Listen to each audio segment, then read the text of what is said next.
A medula espinhal é uma estrutura do sistema nervoso central capaz de captar informações sensoriais e transmitir respostas motoras de forma rápida. Eu sou Emerson Araújo, acadêmico de enfermagem. Esse é o canal Neuromente. Roda a vinheta e vamos para a aula.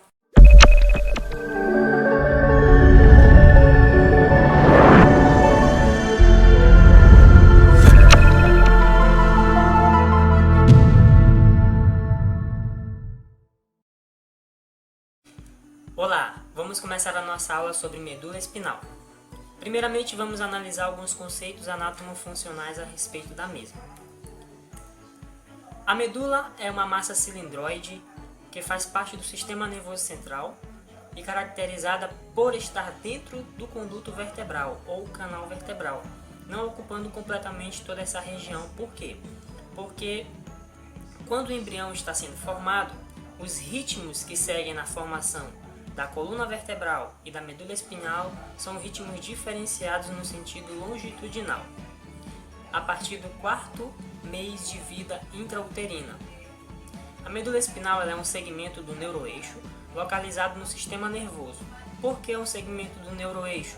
Porque ela está intimamente ligada ao nosso cérebro através do tronco encefálico e ela é totalmente revestida por meninges, que lhes confere proteção. Agora nós vamos analisar a configuração externa da medula. A medula espinal ela possui uma forma aproximadamente cilíndrica e alongada, achatada no sentido antero-posterior e geralmente mede 45 cm no homem e 44 na mulher. O limite superior, onde inicia-se a medula espinal, está no plano tangente ao forame magno, limitada com o bulbo, a decussão das pirâmides ali, e a origem do primeiro nervo cervical, os filamentos radiculares, de onde emitem os nervos espinais. E o limite inferior, que é onde termina a medula, está a nível de L1 L2, ou a nível da primeira e segunda vértebra lombar, que é de grande importância clínica. Ela não possui um calibre uniforme pela presença de duas dilatações. Essas dilatações são chamadas de intumescência cervical e lombosacral, situadas em nível cervical e lombar, respectivamente. Essas dilatações são derivadas da especialização funcional dessas regiões, porque ali vão se encontrar grandes corpos de neurônios e também fibras nervosas de segmentos medulares, que entram e saem destas áreas e que são necessárias para a inervação dos membros superiores e dos membros inferiores. Então nós temos a intumescência cervical, que é comprometida com os membros superiores, que são os braços, e a intumescência lombosacral, que está intimamente relacionada com os membros inferiores. Ainda na medula espinal, em sua configuração externa, nós podemos observar outras estruturas no final da medula que fazem parte da mesma. Nós temos o filamento terminal, temos o cone medular e a cauda equina.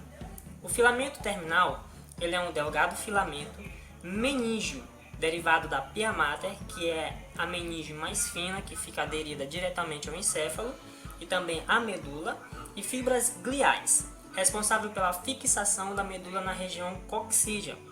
Ao perfurar o saco dural, esse filamento é chamado de ligamento da dura mater, e quando ele se insere junto ao cóccix, ele constitui-se o ligamento coxídeo.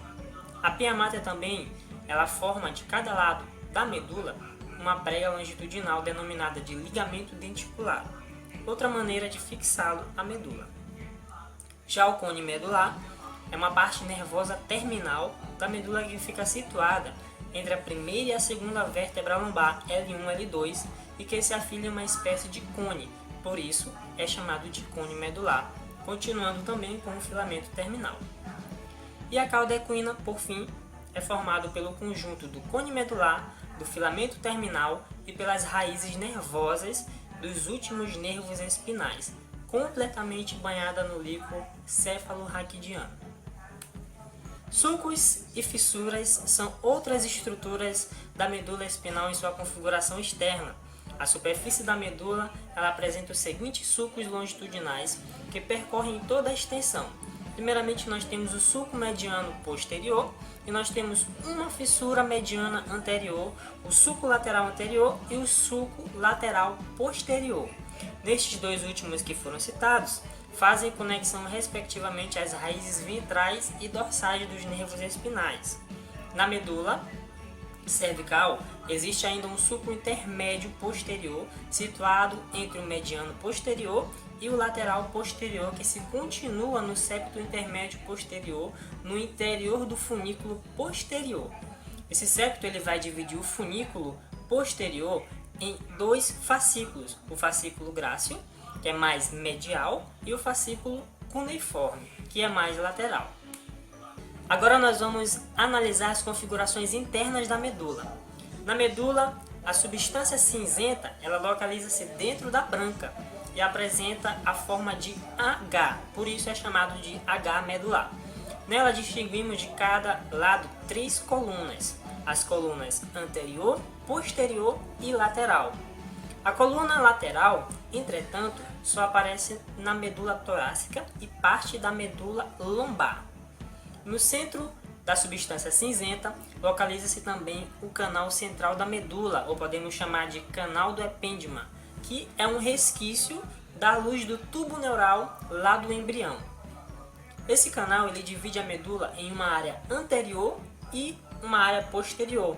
A área anterior, ou pode ser chamada de pré-ependimária, está relacionada com a motricidade. E também nós temos uma área posterior, ou podemos chamar de retroependimária, que está intimamente relacionada com a sensibilidade do nosso corpo.